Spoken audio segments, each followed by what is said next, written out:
The heat hit Sarah Martinez like a physical blow as she stepped off the transport helicopter onto the dusty landing zone in eastern Afghanistan. The rotors whipped sand into miniature tornadoes around her boots, and she squinted through her protective goggles at the forward operating base that would be her home for the next 6 months. Sergeant First Class Martinez had seen 3 deployments already, but this one felt different. The Taliban had been more active lately, and intelligence reports suggested they were planning something big. Her commander, Captain James Rodriguez, stood waiting near the Tactical Operations Center, his weathered face serious, as he reviewed the mission briefing on his tablet. At 32, Rodriguez had earned respect throughout the battalion for his calm decision-making under pressure and his genuine care for his soldiers. Martinez had served under him for 2 years, and she trusted him completely. When he looked up and saw her approaching, his expression softened slightly. "Martinez, good to have you here," he said, extending his hand. "We've got a situation developing." Intelligence picked up chatter about a high-value target moving through our sector tomorrow. "We're tasked with interdiction." Sarah nodded, adjusting the weight of her gear. As a combat medic and designated marksman, she filled a unique role in the unit. Her medical training made her invaluable for casualty care, while her exceptional marksmanship skills had saved lives on previous missions. She carried both medical supplies and precision weapons, ready to heal or fight as the situation demanded. "What's the composition, sir?" she asked, pulling out her own notebook to jot down details. 8-man team, Rodriguez replied. "We'll have Sergeant Williams on the SAW, Corporal Jackson handling communications, and the rest of the squad providing security and support. The target is reportedly a Taliban commander responsible for several IED attacks on our supply convoys. Local sources say he's meeting with bomb makers in a compound about 15 kilometers northeast of here." The briefing continued for another hour as they reviewed maps, satellite imagery, and intelligence reports. The compound sat in a valley surrounded by rocky hills, with only one main road leading in and out. It was a perfect place for an ambush, but also a potential trap if things went wrong. Martinez studied the terrain carefully, identifying potential casualty collection points, and covered routes for medical evacuation if needed. That evening, as the sun painted the mountains orange and purple, the team conducted final equipment checks. Martinez methodically went through her medical kit, ensuring she had enough supplies for treating various types of wounds. Tourniquets, pressure bandages, chest seals, and morphine auto-injectors all had their designated places in her pack. She also cleaned and inspected her M4 carbine and the scoped rifle she would carry for precision shots. Rodriguez gathered the team around a sand table model of their objective. Using small rocks and sticks, he walked through the plan step by step. They would move out at 0300 hours, using night vision equipment to navigate through the darkness. The team would establish an overwatch position on a ridge overlooking the compound, where they could observe and wait for the target to arrive. "Remember," Rodriguez emphasized, "we want this guy alive if possible. He's got information about upcoming attacks that could save a lot of lives. But if he poses a threat to any of you, don't hesitate to engage." Sleep came fitfully that night.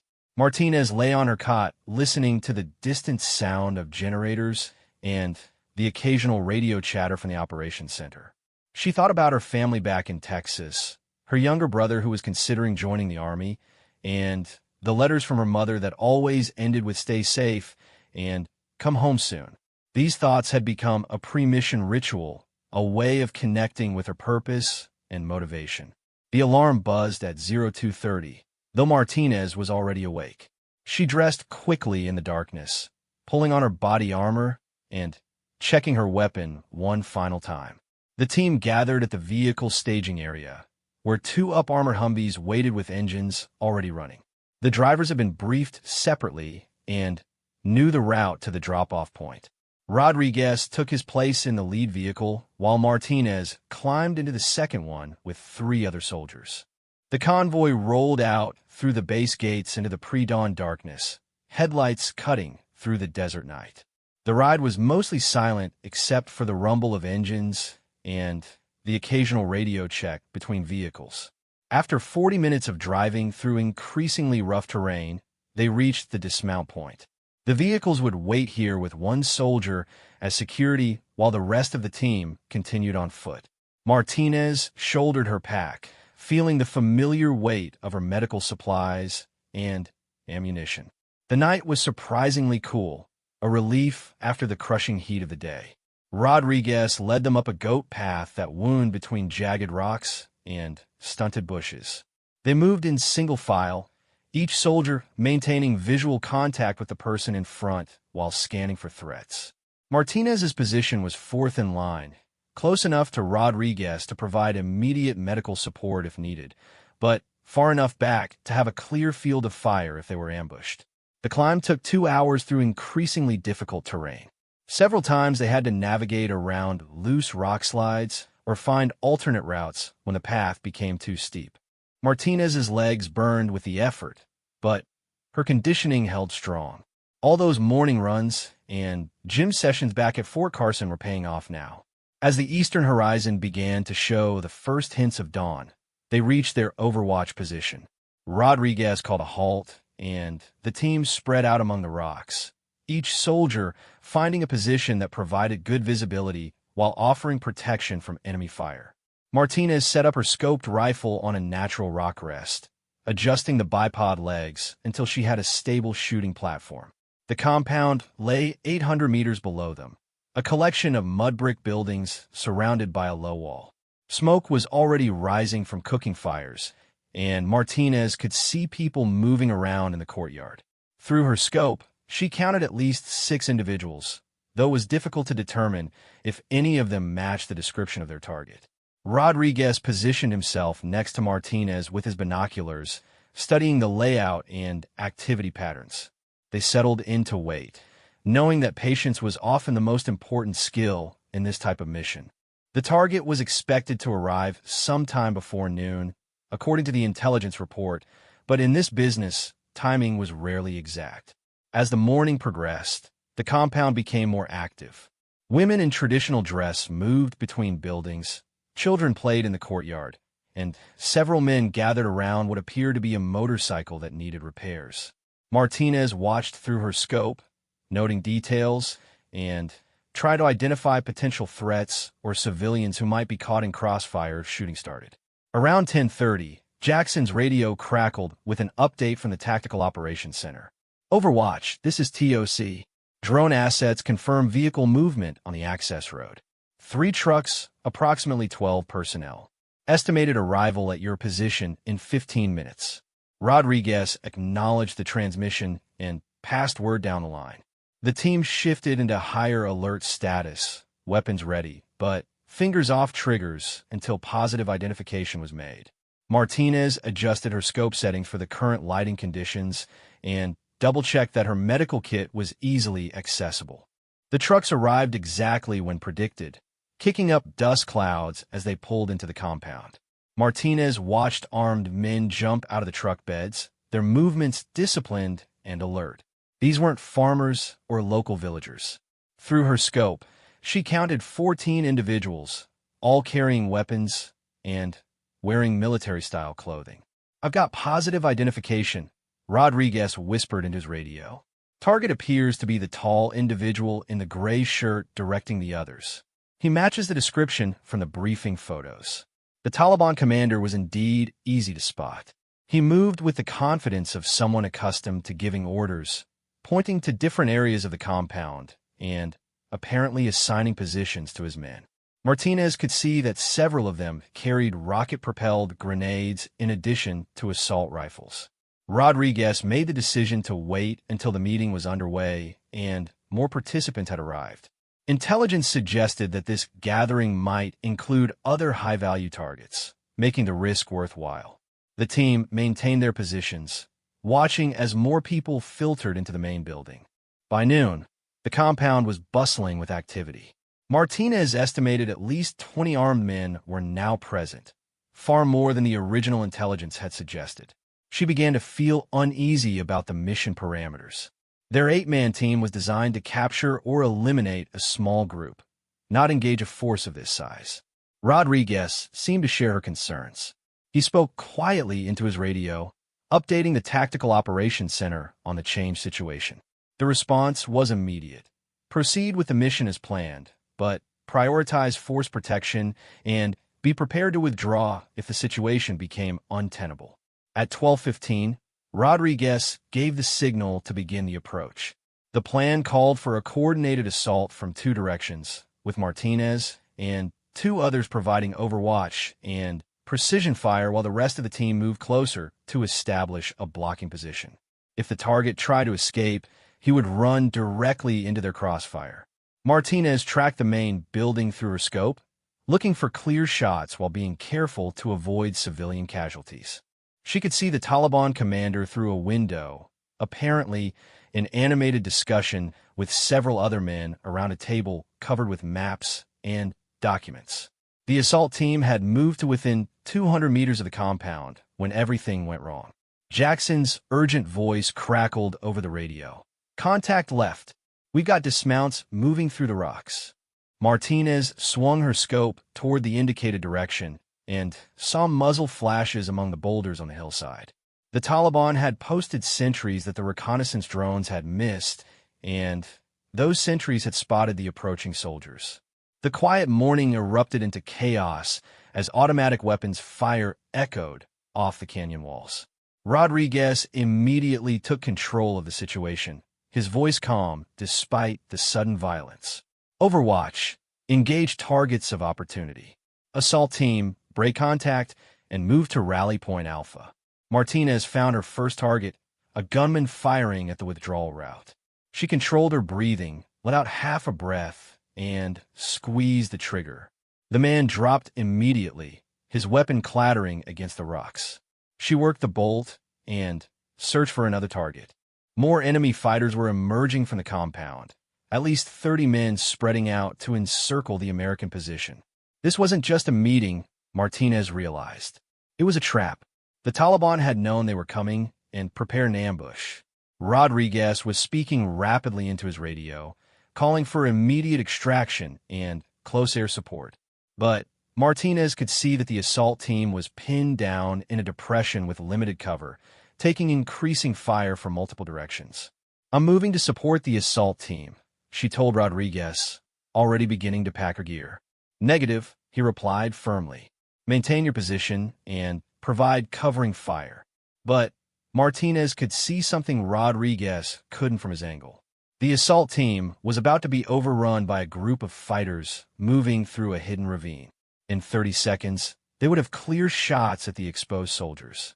She made a decision that went against direct orders, but followed her training and instincts. Leaving her precision rifle in position, she grabbed her M4 and medical kit and began moving down the slope toward the trapped soldiers. Martinez, get back here. Rodriguez's voice followed her, but she was already committed to the movement. The terrain was treacherous, loose rock, and hidden crevices that could turn an ankle or send a soldier tumbling. But Martinez had trained for this, spending countless hours on mountain warfare courses and practicing movement under fire. She bounded from cover to cover, using rocks and scrub bushes to mask her approach. She reached the assault team's position just as the flanking fighters emerged from the ravine. Martinez immediately engaged them with her M4, dropping 2 men before they could get clear shots at the pinned soldiers. The rest of the flanking group took cover, but their advance was stopped. About time somebody showed up, Sergeant Williams gasped, blood streaming from a grazing wound on his forehead. Jackson's hit bad, and we're running low on ammunition. Martinez quickly assessed the situation. Jackson was unconscious with what appeared to be a serious head wound, while 2 other soldiers had minor injuries but were still combat effective. They were in a depression barely large enough for all of them, with enemy fire coming from at least 3 different directions. She immediately went to work on Jackson, checking his airway and applying pressure to the bleeding wound. The injury looked worse than it was, but he needed immediate evacuation. She injected morphine for pain management and wrapped his head with pressure bandages. "Can you move him?" Williams asked, reloading his machine gun. Martinez evaluated Jackson's condition and the tactical situation. Moving him under this much fire would be extremely dangerous, but staying in this position meant they would eventually be overrun or run out of ammunition. "We need to create a diversion," she said, pulling out a smoke grenade. "When I pop smoke, you guys move Jackson to those rocks over there. I'll provide covering fire and follow." Williams nodded and prepared to lift the wounded communications specialist. Martinez pulled the pin on the smoke grenade and threw it toward the largest concentration of enemy fire. Purple smoke began billowing across the battlefield, obscuring vision in both directions. "Move," she shouted, standing up and firing controlled bursts at muzzle flashes visible through the smoke. The plan worked perfectly for about 10 seconds. Williams and the other soldiers successfully moved Jackson to better cover, while Martinez kept the enemy fighters' heads down with accurate rifle fire. But as the smoke began to clear, she realized she was now completely exposed in the original position. Enemy rounds began impacting all around her, sending rock fragments flying and forcing her to take cover behind a boulder barely large enough to protect her torso. She was trapped, unable to move without exposing herself to multiple shooters. Rodriguez's voice came over her radio, tight with concern. "Martinez, what's your status?" "Pinned down about 50 meters southeast of the assault team," she replied, changing magazines while keeping her head low. "I can see at least 8 shooters from this position. Hold tight. Air support is inbound in 10 minutes. 10 minutes might as well have been 10 hours. Martinez could hear the enemy fighters coordinating their movements, trying to work around to positions where they could get clear shots at her inadequate cover. She needed to move, but any movement would likely be fatal. That's when she heard Rodriguez's voice, much closer than it should have been. "Martinez, I'm coming to you. Suppress the targets on your left flank." She looked up to see Rodriguez moving down the slope in a series of tactical bounds, using the same route she had taken, but much faster and more aggressively.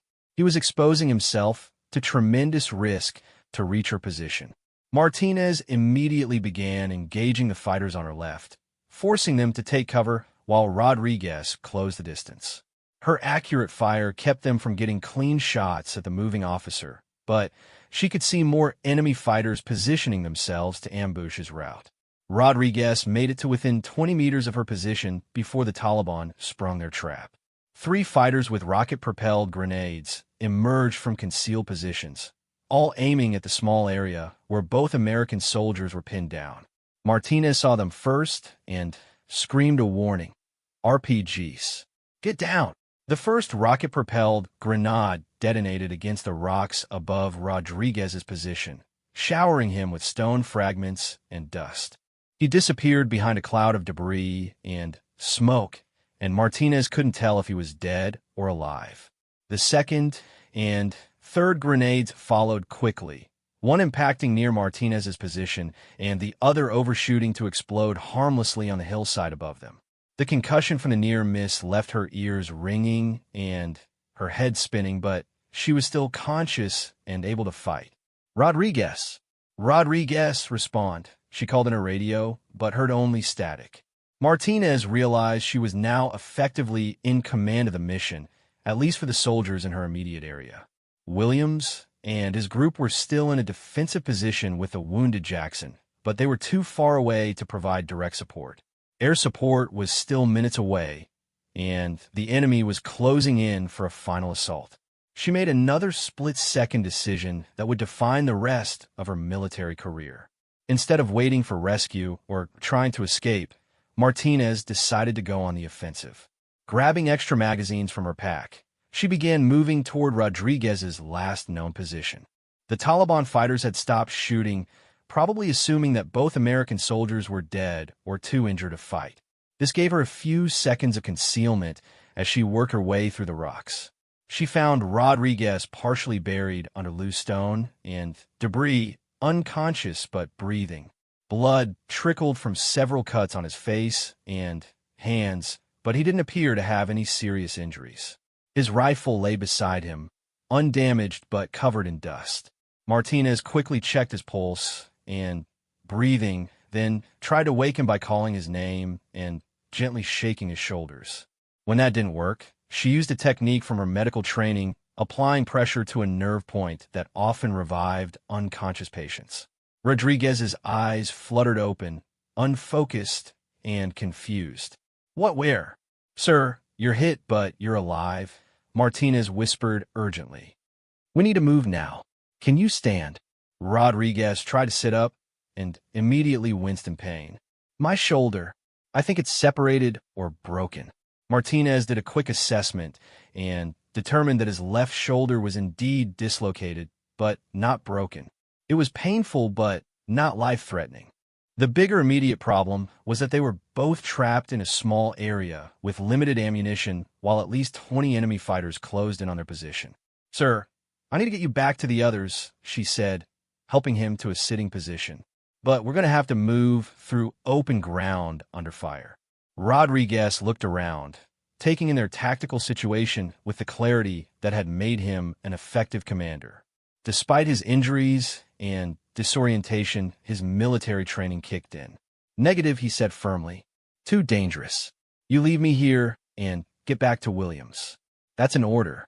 Martinez looked at her wounded commander, then at the terrain they would have to cross, then at the enemy fighters she could see moving through the rocks. Every part of her military training said to follow orders, but every part of her personal code said to never leave a fellow soldier behind. "With all due respect, sir," she said, checking her weapon and adjusting her gear. "That's not happening." She helped Rodriguez to his feet, supporting him on his uninjured side while scanning for immediate threats. The Taliban fighters were getting closer, and she could hear their voices as they coordinated their final assault. In a few more minutes, this position would be completely overrun. "Martinez," Rodriguez said quietly, "if we don't make it out of this." "We're going to make it, sir," she interrupted. "Both of us. Just trust me and do exactly what I say." What happened next would become the stuff of legend in military circles, a story told and retold in training schools and unit briefings for years to come. But at that moment, Martinez wasn't thinking about heroism or legend. She was thinking about getting her wounded commander to safety and completing the mission they had started. The sound of approaching aircraft engines echoed off the canyon walls, and Martinez allowed herself a moment of hope. Air support was finally arriving, but it would still be several minutes before the pilots could identify friendly and enemy positions and begin engaging targets. She looked at Rodriguez, then at the route they would have to take, then at the enemy fighters who were now less than 50 meters away. The next few minutes would determine whether they lived or died, whether the mission was a success or a catastrophic failure. Martinez took a deep breath, said a quick prayer, and prepared to find out what she was really made of. The real test was about to begin.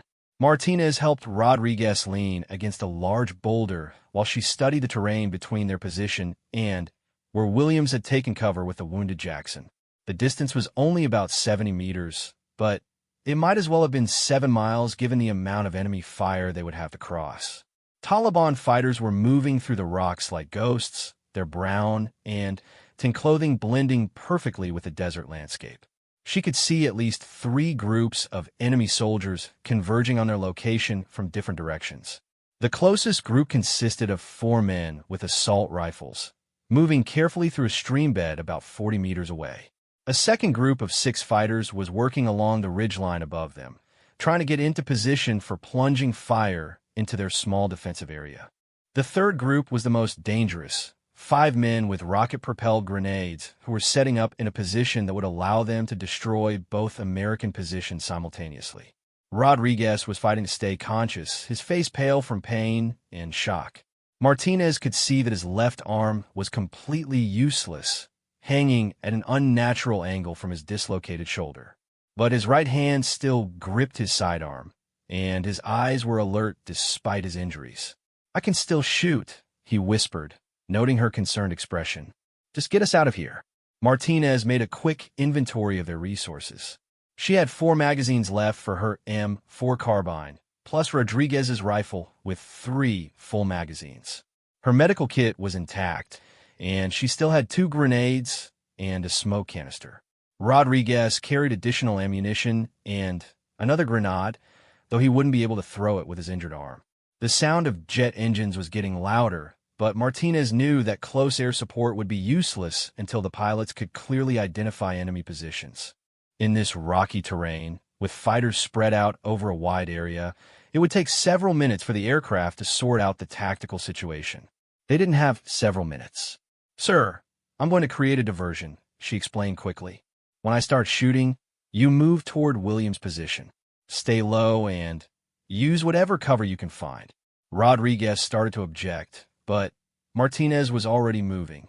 She had spotted a small depression about 20 meters away that would give her a better angle on the approaching Taliban fighters. If she could reach that position, she might be able to delay their advance long enough for Rodriguez to escape. The move required crossing 15 meters of open ground while under observation by multiple enemy fighters. Martinez waited until she saw one of the Taliban groups pause to reload, then sprinted across the exposed area in a series of zigzag bounds. Bullets cracked past her head and kicked up dust at her feet, but she reached the depression without being hit. From her new position, she had clear shots at 2 of the enemy groups. Martinez immediately engaged the closest fighters, putting accurate rounds into their position and forcing them to take cover. Her shooting was precise and controlled, each shot carefully aimed to maximize its effect. "Move now," she shouted to Rodriguez, continuing to fire at anyone who tried to engage the wounded officer. Rodriguez began making his way toward Williams, moving awkwardly with his injured arm but keeping low and using available cover effectively. Martinez shifted her fire to keep pressure on all the enemy groups, preventing them from getting clean shots at the moving target. The Taliban fighters quickly realized what was happening and concentrated their fire on Martinez's position. Rounds impacted all around her, some passing so close she could feel the heat from their passage.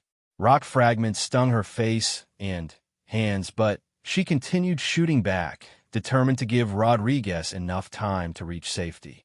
She watched Rodriguez dive behind a cluster of rocks about halfway to Williams' position, then signal that he was okay.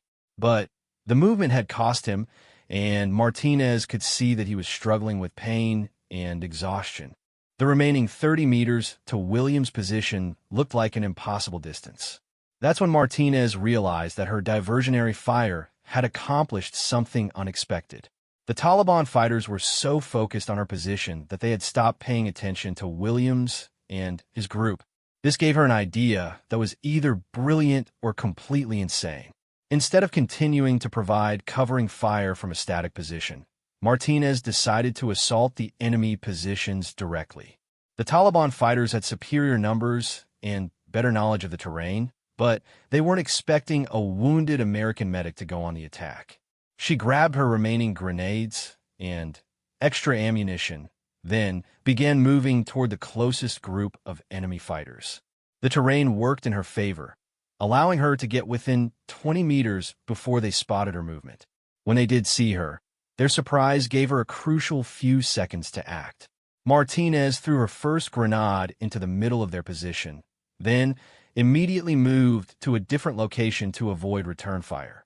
The explosion sent 2 Taliban fighters tumbling down the rocky slope, while the others scattered to find new cover.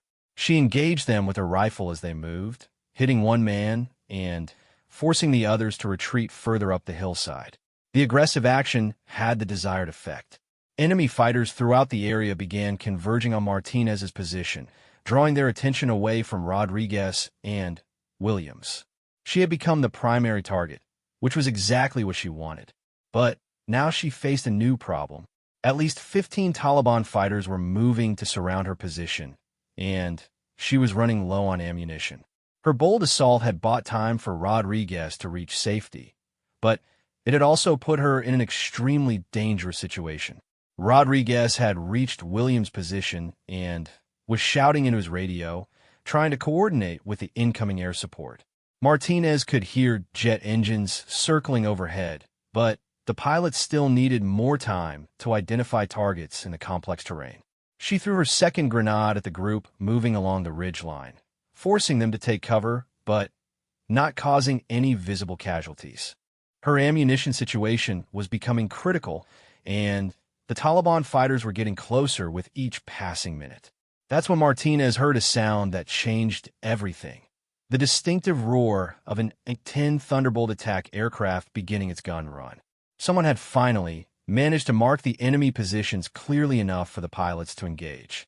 The first burst from the A-10's 30mm cannon tore through the ridgeline position where the Taliban fighters with rocket-propelled grenades had been setting up. The devastating firepower of the aircraft's guns scattered the enemy group and eliminated the immediate threat of RPG attacks. Martinez used the distraction to move again, working her way toward a position where she could link up with Rodriguez and Williams. The air support had given her a breathing space, but she knew the Taliban fighters would regroup and continue their attack as soon as the aircraft moved to another target.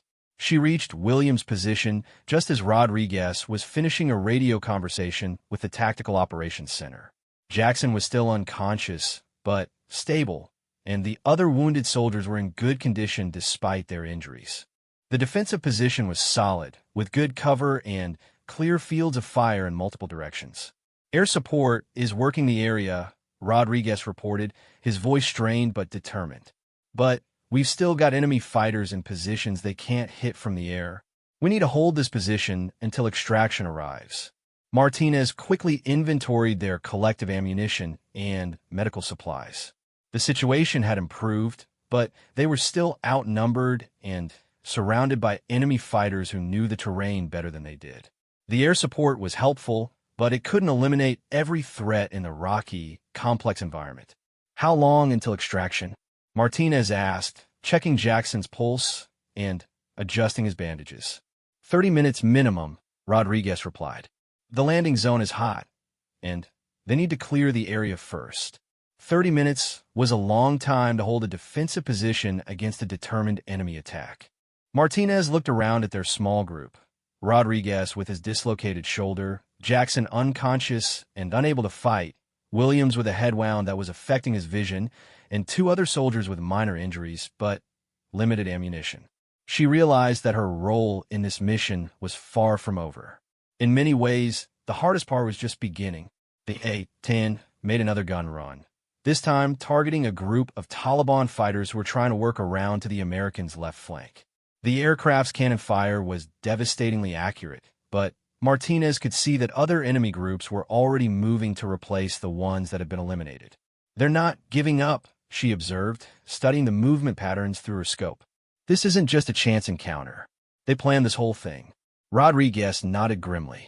Intelligence was compromised somehow. They knew we were coming and set up an ambush. But that also means this position is important to them.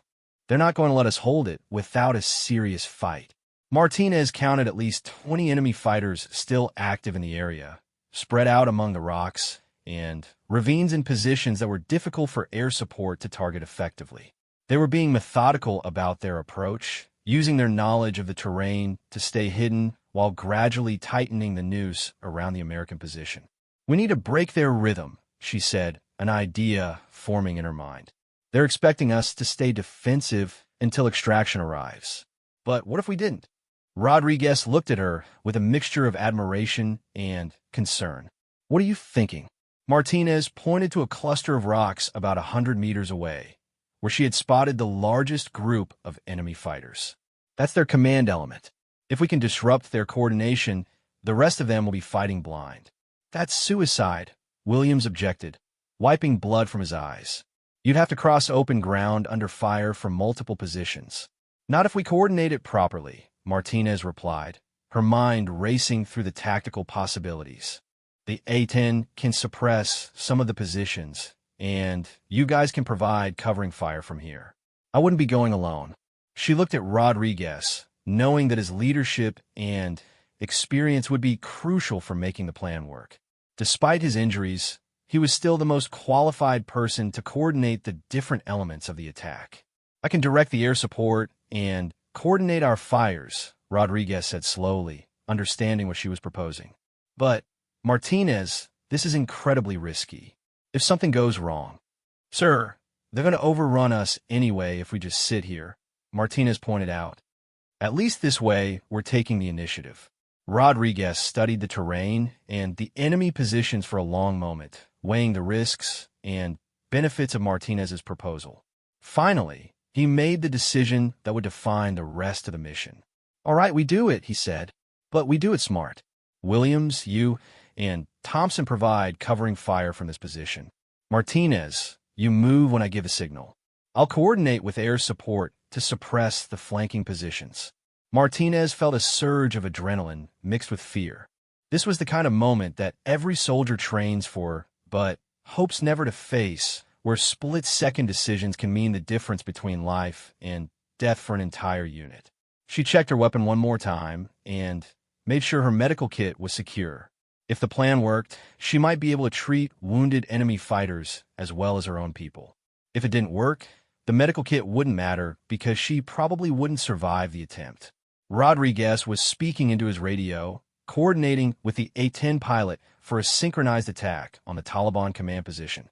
The aircraft would make its gun run from a different angle this time, using its speed and firepower to create a brief window of opportunity for Martinez to move.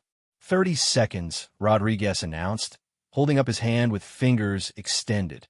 Martinez positioned herself for the sprint across open ground, calculating the best route and identifying potential cover positions along the way. Her heart was pounding, but her hands were steady and her mind was clear. This was what all the training had been for. 10 seconds, Rodriguez called out. The sound of the A-10's engines grew louder as the pilot lined up for another attack run. Martinez could see the Taliban fighters in the command position adjusting their own positions, trying to find cover from the incoming aircraft. Execute, Rodriguez shouted. Martinez exploded from her cover position and began sprinting toward the enemy command post, Williams and Thompson providing covering fire from behind while the A-10's 30mm cannon tore through the rocks above the Taliban fighters. The plan was working perfectly for the first 50 meters. Enemy return fire was scattered and inaccurate, suppressed by the combined effects of air support and covering fire from her fellow soldiers. Martinez bounded from rock to rock, using every piece of available cover while closing the distance to her target. But the Taliban fighters were experienced veterans of many battles, and they adapted quickly to the changing situation. As the A-10 completed its gun run and began climbing away, enemy fire intensified dramatically. Martinez found herself pinned behind a boulder with less than 30 meters to go, bullets cracking overhead and impacting all around her position. She could see the enemy command post clearly now from men with radios and maps who were directing the entire ambush. She also saw something that made her blood run cold. 2 of the Taliban fighters were preparing a rocket-propelled grenade, not to fire at her position, but aimed back toward where Rodriguez and Williams were providing covering fire. Martinez realized she had seconds to act before her friends were killed by RPG fire.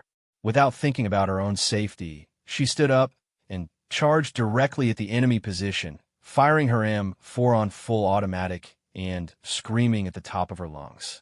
The Taliban fighters were so surprised by the direct assault that they hesitated for a crucial moment. Martinez used that hesitation to close the final distance, diving into their position with her rifle blazing and her medical training temporarily forgotten. What happened next was a chaotic, close-quarters battle that would haunt her dreams for years to come. But it would also save the lives of Rodriguez, Williams, and the rest of the American team. The mission was far from over, but Martinez had just changed the entire tactical situation with one desperate, courageous charge. Now she had to survive the consequences of her decision and find a way to complete the objectives they had originally come to accomplish. The real fight was just beginning, and Martinez was about to discover capabilities within herself that she never knew existed. Martinez crashed into the Taliban command position with the force of a human missile, her M4 carbine firing controlled bursts, even as she dove behind their makeshift fortification. The 4 enemy fighters scrambled for cover, their carefully planned ambush suddenly turned into a desperate close-quarters battle. The first Taliban fighter was reaching for his AK-47 when Martinez put 2 rounds center mass, dropping him instantly. The second man managed to get his weapon up, but Martinez was faster, her muscle memory from countless hours of training taking over as she engaged multiple targets in rapid succession. The third fighter tried to flee, abandoning his radio equipment and maps as he scrambled up the rocky slope behind their position. Martinez let him go, focusing instead on the fourth man who was still trying to bring his rocket-propelled grenade launcher to bear on Rodriguez's position. She tackled him before he could fire, both of them tumbling among the rocks in a desperate struggle for control of the weapon. The Taliban fighter was larger and stronger, but Martinez had superior training in hand-to-hand combat. More importantly, she had the motivation of knowing that her friends' lives depended on stopping this man from firing his RPG. The fight lasted only seconds, but felt like hours. Martinez managed to get control of the RPG launcher and immediately turn it on the fleeing fighter, though she chose not to fire due to the risk of collateral damage. Instead, she grabbed the Taliban commander's radio and began destroying the communications equipment that had been coordinating the entire ambush. Suddenly, the sounds of battle around the canyon began to change. Without their command and control element, the scattered Taliban fighters were losing coordination. Some groups continued fighting, but others began withdrawing to predetermined rally points, unable to maintain their sophisticated ambush without central direction. Martinez quickly searched the abandoned command post, gathering maps, documents, and radio frequencies that might prove valuable for intelligence purposes.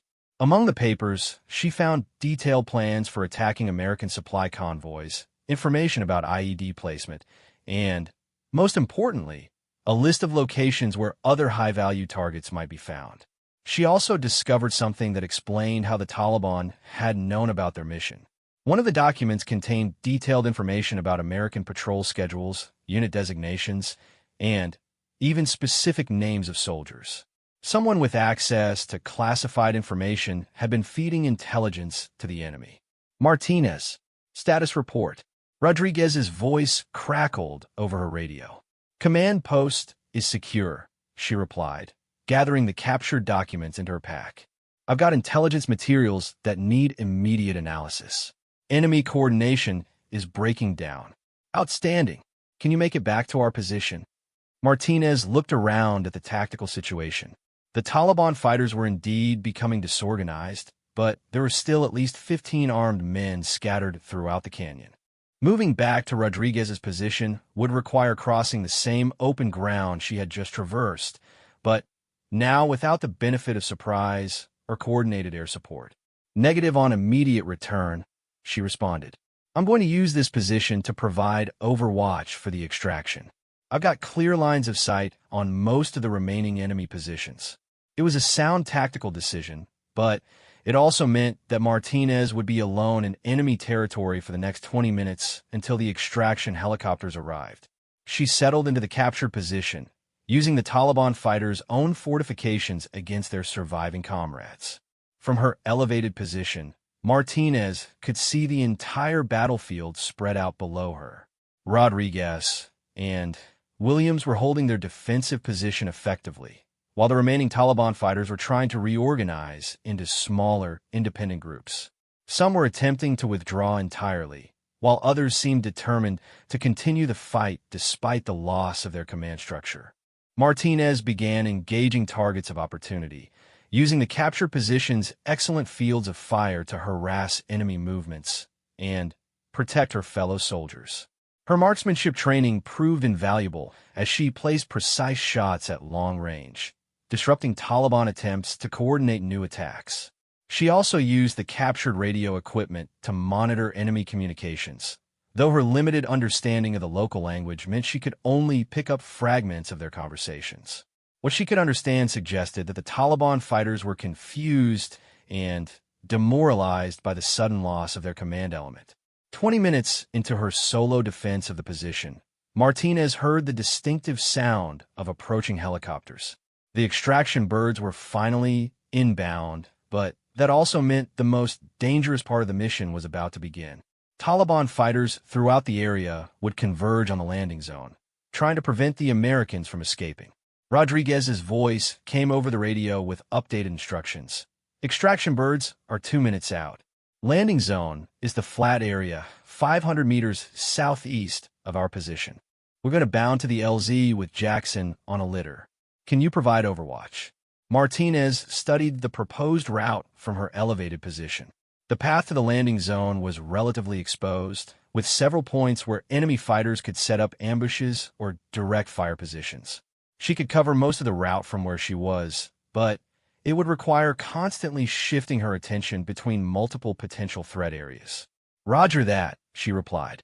How about overwatch on the route? Start your movement when ready.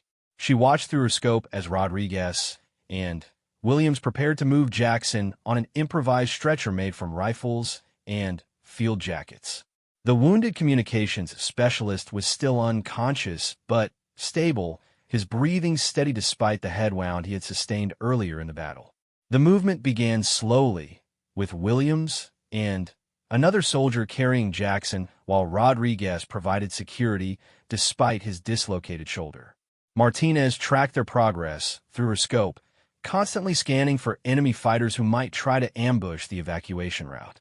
She spotted the first threat about halfway to the landing zone. 3 Taliban fighters moving through a ravine that would give them a perfect ambush position. Martinez engaged them immediately, her accurate rifle fire forcing them to take cover and disrupting their attack before it could develop. A second group of enemy fighters tried to establish a blocking position near the landing zone itself, but Martinez's overwatch fire kept them pinned down until the helicopters arrived. The aircraft's door gunners added their firepower to the defensive effort, creating a protective corridor for the evacuating soldiers. The extraction helicopters touched down in a cloud of dust and rotor wash, their crews ready to load wounded personnel and provide covering fire if necessary.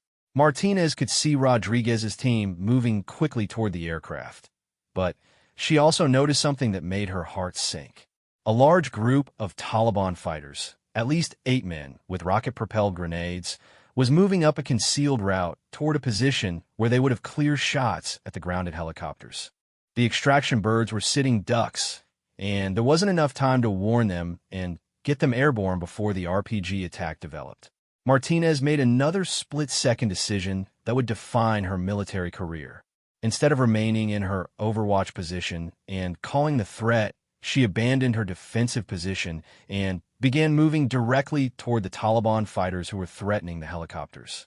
The move required descending from her elevated position and crossing several hundred meters of broken terrain while under observation by enemy fighters scattered throughout the area.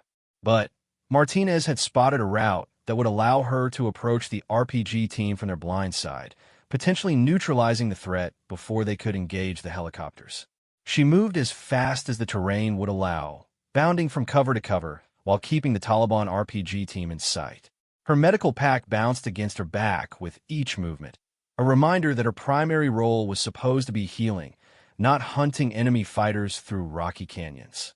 But the lines between medic and warrior had blurred completely during this mission. Martinez was operating on pure instinct now, her training and experience guiding her through a tactical situation that no amount of classroom instruction could have prepared her for. She reached a position about 50 meters from the Taliban RPG team, just as they were setting up to engage the evacuation helicopters. Through her scope, she could see Rodriguez and Williams loading Jackson onto one of the aircraft, while the other helicopter's crew chiefs scanned the surrounding terrain for threats. Martinez had perhaps 30 seconds to act before the RPG attack would be launched. She could try to engage the Taliban fighters from her current position, but at this range and angle, she wasn't confident of getting clean shots on all of them before they could fire their weapons. Instead, she decided on another direct assault, similar to the one that had destroyed the Taliban command post earlier in the battle. It was an incredibly risky tactic, but it was also the only way to guarantee that the rocket-propelled grenades wouldn't be fired at the helicopters. Martinez fixed her bayonet to her rifle and prepared for another close-quarters battle. The Taliban fighters were so focused on their attack preparations that they hadn't noticed her approach. She would have the advantage of surprise, but only for the first few seconds of the engagement. She took a deep breath, offered a quick prayer, and charged directly into the enemy position. The Taliban fighters were completely unprepared for an assault from behind. Martinez's first burst of rifle fire dropped 2 men before they could react, while her bayonet charge scattered the rest of the group. The rocket-propelled grenades tumbled down the rocky slope, their threat to the helicopters eliminated. But the surviving Taliban fighters quickly recovered from their surprise and began returning fire. Martinez found herself in another desperate close-quarters battle, fighting for her life against multiple armed opponents in extremely confined terrain. This fight was different from the previous engagement at the command post. These Taliban fighters were the most experienced and determined members of the ambush force, the ones who had been trusted with the critical mission of destroying the American helicopters. They weren't going to break and run like some of the other enemy groups. Martinez used every technique she had learned in combatives training, combining rifle fire with hand-to-hand combat as the battle moved among the rocks and crevices. Her smaller size actually worked in her favor in the confined space, allowing her to move more quickly between defensive positions. The fight lasted several minutes, an eternity in combat terms. When it finally ended, 3 more Taliban fighters were dead, and Martinez had sustained several minor injuries from rock fragments and grazing bullet wounds. But the helicopters were safe, and the extraction could continue without the threat of RPG attack. She looked down toward the landing zone and saw that both helicopters were now loaded and preparing to take off. Rodriguez was visible in the door of the lead aircraft, apparently trying to spot her position and determine her status. Martinez keyed her radio and transmitted what would become one of the most famous messages in her unit's history. Overwatch to extraction leader. Threat neutralized. Get our people out of here. Martinez, what's your status?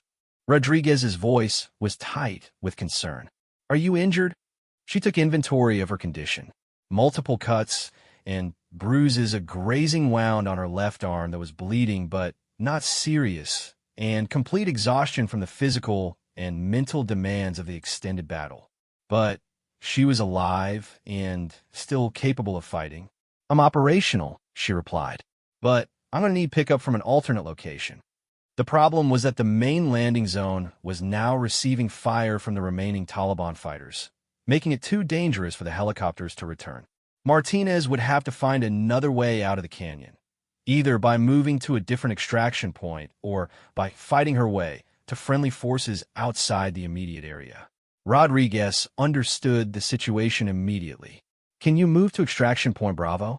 Extraction Point Bravo was a secondary landing zone about 2 kilometers away, located on the other side of a ridge that separated their current position from the main valley.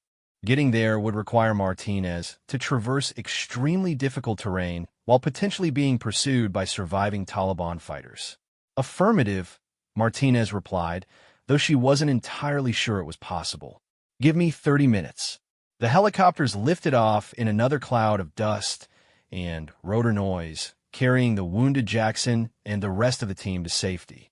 Martinez watched them disappear over the canyon rim, feeling truly alone for the first time since the mission began.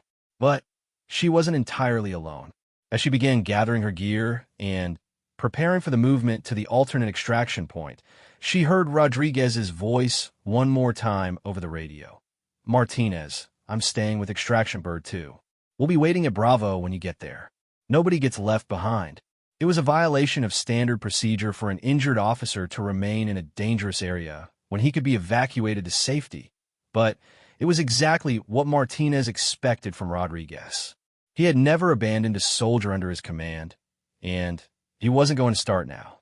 Martinez began the long, dangerous journey toward Extraction Point Bravo, carrying with her the captured intelligence materials that might prevent future ambushes and save American lives.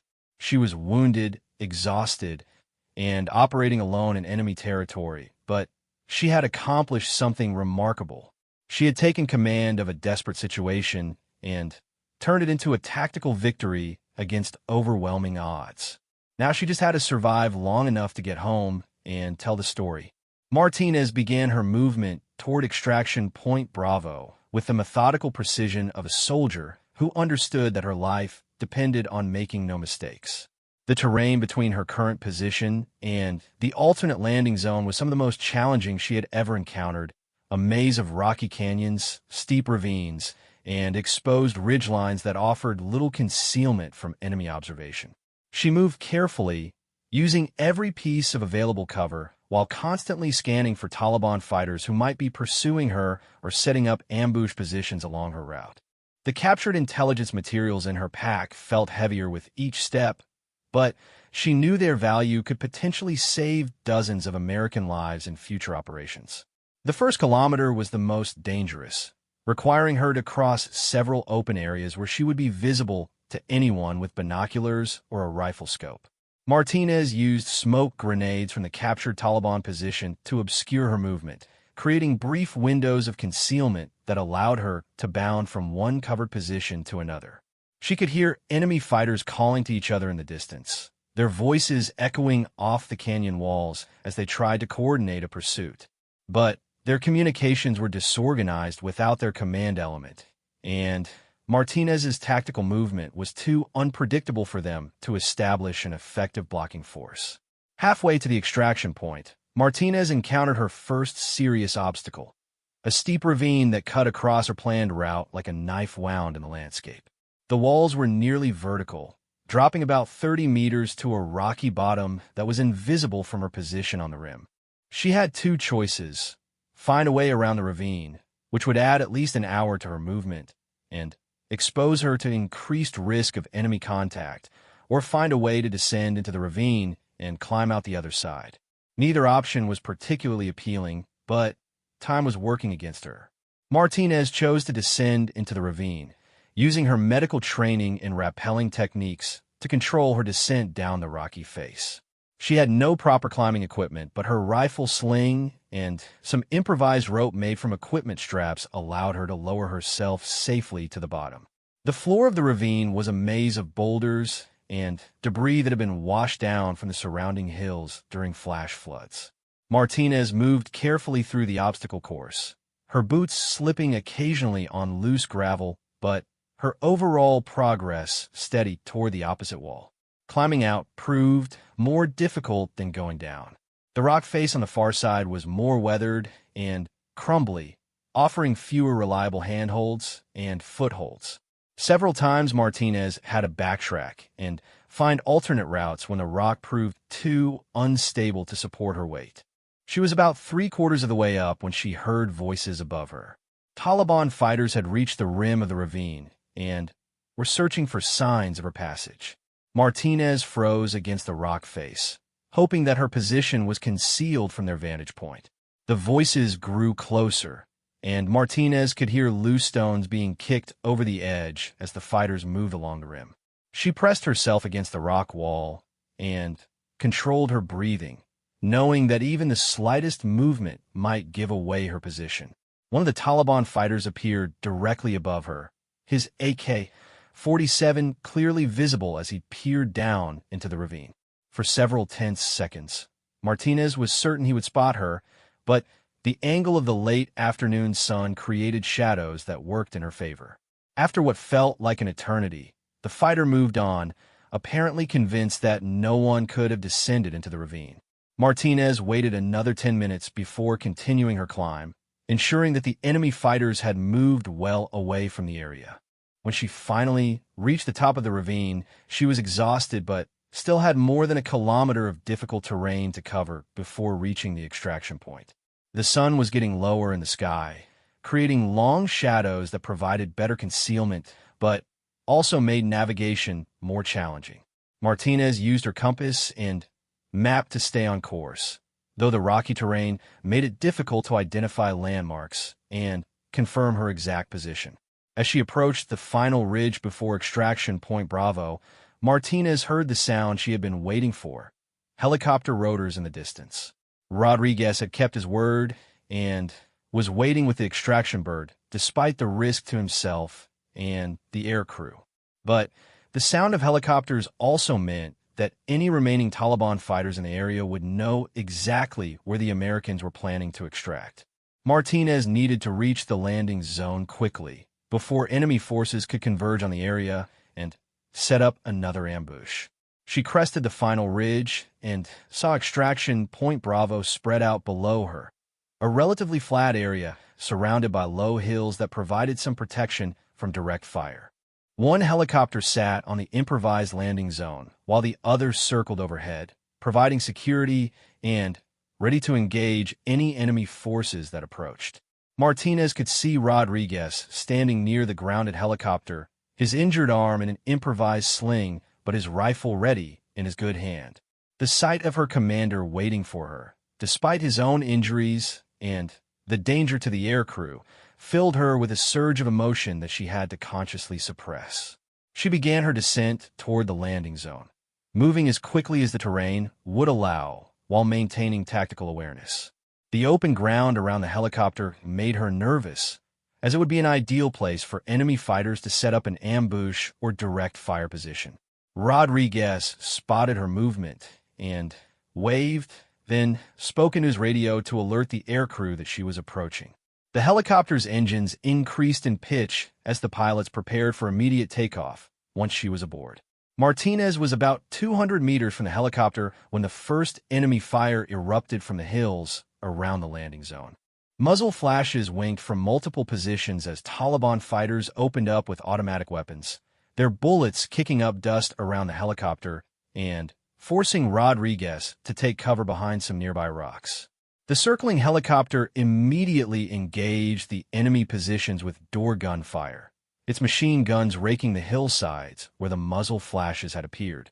But there were too many firing positions for one aircraft to suppress effectively, and the volume of incoming fire was increasing rapidly. Martinez realized that the Taliban fighters had been waiting for exactly this moment, when the Americans will be most vulnerable during the extraction process. They had used the time while she was moving toward the landing zone to set up a coordinated ambush of their own. Rodriguez's voice crackled over her radio.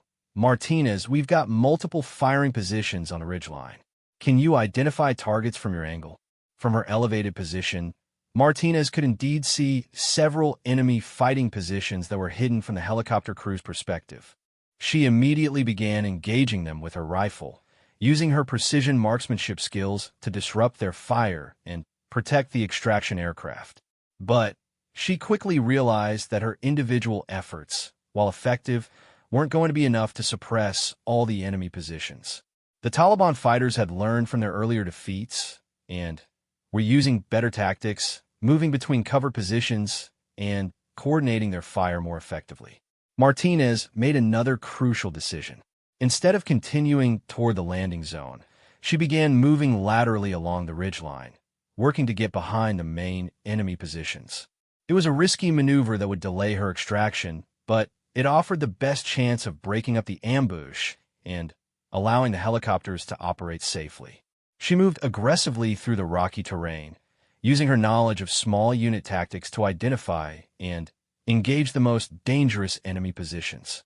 Her M4 carbine had limited ammunition remaining, but she made every shot count, prioritizing targets based on their threat to the aircraft and her fellow soldiers.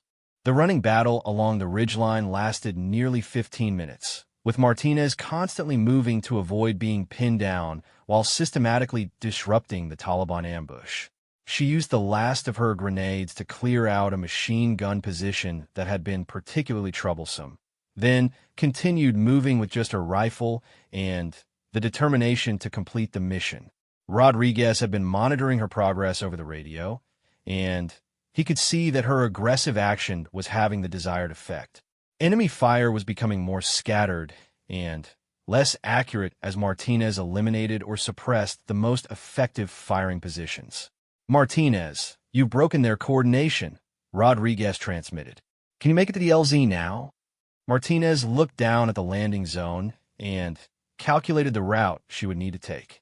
The helicopter was still taking some scattered fire, but nothing like the concentrated barrage that had greeted her initial approach. She had created enough of a distraction to make extraction possible. "Roger that," she replied, starting my movement to the bird. The final 200 meters to the helicopter felt like the longest distance Martinez had ever covered. She bounded from rock to rock while sporadic enemy fire cracked around her, each step bringing her closer to safety, but also closer to the moment when she would have to cross the open ground around the landing zone. Rodriguez provided covering fire from his position near the helicopter, despite his injured arm making it difficult to aim effectively. The circling aircraft added its firepower to the defensive effort, its door gunners engaging any enemy fighters who try to get clear shots at the running soldier. Martinez reached the edge of the landing zone and paused for a moment, gathering her courage for the final sprint across open ground. She could see the helicopter crew chiefs gesturing urgently, ready to provide covering fire and pull her aboard as soon as she reached the aircraft. She took a deep breath, stood up from her covered position, and ran toward the helicopter as fast as her exhausted legs could carry her. Enemy bullets kicked up dust at her feet and cracked past her head, but she kept running, focused entirely on reaching the aircraft door. Rodriguez was there to grab her arm and pull her aboard as soon as she reached the helicopter, his injured shoulder forgotten in the urgency of getting his soldier to safety. The aircraft lifted off immediately, climbing rapidly away from the landing zone, while the door gunners continued to engage enemy positions on the ridgeline. As the helicopter gained altitude and the immediate danger receded, Martinez finally allowed herself to relax slightly. She was wounded, exhausted, and covered in dust and blood, but she was alive and the mission was complete. Rodriguez settled in beside her, his own injuries obvious, but his expression one of pride and relief. "Martinez, what you did back there, I've never seen anything like it. You saved all our lives." Martinez looked at her commander, then at the captured intelligence materials in her pack, then at the Afghan landscape rolling past below the helicopter. The mission had been successful, but at a tremendous cost in terms of risk and physical endurance. "Sir, I just did my job," she replied, though they both knew it had been much more than that. The intelligence materials she had captured would indeed prove invaluable, leading to the disruption of several planned attacks and the identification of the enemy spy who had compromised their original mission. Jackson would make a full recovery from his head wound, and the entire team would be decorated for their actions during the ambush. But for Martinez, the greatest reward was simpler. She had brought her people home alive. Rodriguez, Williams, Jackson, and all the others would return safely to their families, and that was worth any personal risk she had taken. As the helicopter flew toward the forward operating base, Martinez closed her eyes and allowed herself to think about her own family for the first time since the mission began. Her mother's letters, her brother's plans to join the army, and the life waiting for her back in Texas all seemed more precious now than they had before. She had proven to herself and others that she could rise to any challenge, that her training and dedication could overcome even the most desperate circumstances. But more importantly, she had demonstrated the kind of selfless courage and tactical brilliance that would make her a legend in military circles for years to come. The mission was complete, but Martinez's story was just beginning. Her actions during the ambush would lead to rapid promotion, specialized assignments, and eventually a career as one of the Army's most respected combat leaders. But all of that was still in the future. For now, she was simply a soldier coming home from a successful mission, carrying with her the knowledge that when it mattered most, she had found the strength and skill to do whatever was necessary to protect her fellow soldiers and complete her assigned tasks. The helicopter continued its flight towards safety, carrying a young medic who had discovered that the line between healing and fighting was sometimes thinner than anyone imagined, and that true heroism often emerged from the most desperate and dangerous circumstances.